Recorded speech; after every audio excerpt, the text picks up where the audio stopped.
यदि आप ब्रह्मचर्य नहीं हैं तो आप में स्वाभाविक ये कमियां जागृत होंगी जो अध्यात्म में चलने ही नहीं देंगी। ब्रह्मचर्यहीन के लक्षण, जिन्होंने ब्रह्मचर्य का नाश किया है, अपने आप जांच लेना। उसके अंदर बार बार काम पीड़ा जागृत होगी, उसका विचार कामाशक्त होगा, पहला लक्षण। बस उसकी बार बार वृत्ति काम की आएगी, बार बार पीड़ा हृदय में काम भोग की प्रेरणा देगी। वो इतना असमर्थ होने लगता है कि आंख मिला के बात करने की भी हिम्मत नहीं रह जाती उसमें। हर समय उसके अंदर एक हीनता सी छा जाती है। वो बहुत चालाकी से अपने को छुपाना चाहता है, झूठ बोलता है, थोड़ी ऐंठन भी दिखाना चाहता है कि मैं कुछ हूं, पर अंदर से खोखला हो जाता है। ये दुर्गुण उसके अंदर जागृत होते हैं जो ब्रह्मचर्य का नाश करता है। उसके चेहरे में प्रसन्नता कभी झलक ही नहीं सकती, दुखी व उदास, जो ब्रह्मचर्य का नाश करता है। देखने से इस बदसूरत नजर आने लगेगा, चाहे जितना गोरा हो, चाहे जितना ऊपर से चिकनाहट लगाए हो, लेकिन उसके कपोल और नेत्र बदसूरत होंगे। चिकनाहट से मतलब नहीं है, एक आकर्षण होता है भागवतिक, वो उसमें नहीं होगा। स्वभाव बड़ा ही रुक्ष होगा, कड़ुआ होगा, बहुत ही हल्के स्वभाव का आदमी होगा। विश्वसनीय तो हो ही नहीं सकता, कामी पुरुष विश्वसनीय नहीं होता, वो कभी भी बदल सकता है।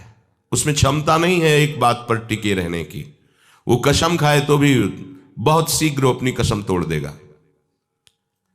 स्वभाव में कभी उसकी प्रसन्नता नहीं होगी, स्वभाव उसका चिड़चिड़ा बन जाएगा। रूखा होने के कारण नाक में गुस्सा रखी रहेगी, जरा सी बात में वो बहुत क्रोधित हो जाना, अपनी खोपड़ी फोड़ने लगना, दूसरों की फोड़ने लगना, अपने थप्पड़ मारने, मतलब एक जैसे कोई विक्षिप्त आदमी, पागल आदमी, ऐसी उसकी चेष्टाओं ने, चीख चीख के बोलना, माथा पटकने लगना, ये लक्षण है ब्रह्मचर्य का नाश करने वाले के। वो जीता तो है पर मुर्दे की तरह निस्तेज, उसमें उत्साह, उसमें शूरवीरता, ये सब क्षीण होने लगती है। शूरवीरता काम क्रोध आदि को सहन करना है।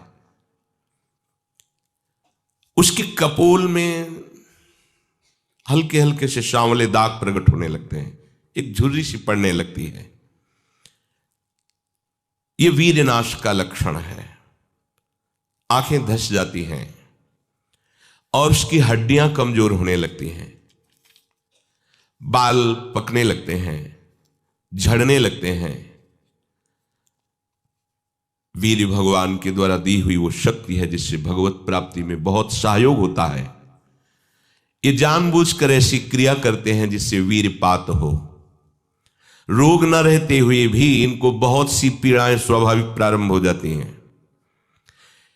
जर्जर, दुर्बल, भागवतिक कामों में निरुत्साह, भजन करना, परिक्रमा करना, समय से उठना, समय, ये सब उत्साहहीन होते हैं।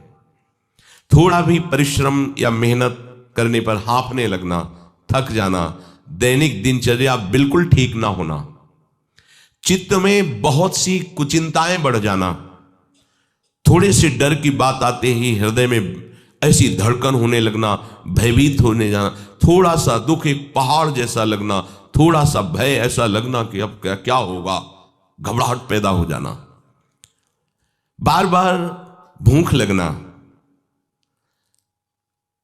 पर वो भूख पचाने वाली नहीं होती। वीरनाश करने वाले को बार बार खाने की इच्छा होती है क्योंकि उसका लीवर खराब हो रहा है।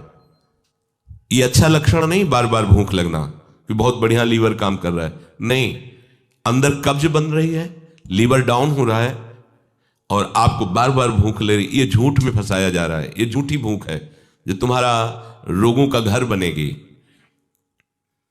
उसकी जठराग्नि मंद पड़ जाती है भोजन ठीक से पचता नहीं, मलबद्धता हो जाती, कब्जियत हो जाती है, परिणाम में बवासीर आदि कई तरह के रोग प्रकट हो जाते हैं।